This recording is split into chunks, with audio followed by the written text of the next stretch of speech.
નમસ્તે.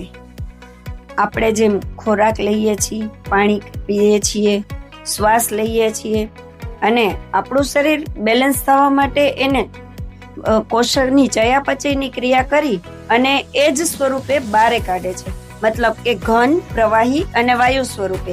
શ્વાસોશ્વાસ છે તો વાયુ સ્વરૂપે કચરો બહાર નીકળે. એ જ રીતે મળાશય દ્વારા ઘન સ્વરૂપે કચરો બહાર નીકળે છે અને એ જ રીતે ઉત્સર્જન તંત્ર દ્વારા પ્રવાહી સ્વરૂપે કચરો બહાર નીકળે છે, જે ચયાપચયની ક્રિયા દરમિયાન ઉત્પન્ન થયેલો હોય છે. તો એ ઉત્સર્જન તંત્ર એટલે કે પ્રવાહી કચરો આપણા શરીરમાંથી કઈ રીતે બહાર નીકળે છે એમના વિશે સમજાવશે આનંદનીબેન. વેલકમ ટુ બિગ બેન 1.0. આ ઉત્સર્જન તંત્રની કૃતિ છે જે આપણા શરીરનો પ્રવાહી કચરો દૂર કરવાનું કાર્ય કરે છે.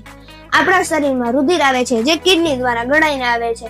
તેમાંથી ક્ષાર, એમોનિયા, યુરેનિયા જેવા એસિડો બહાર નીકળવા માટે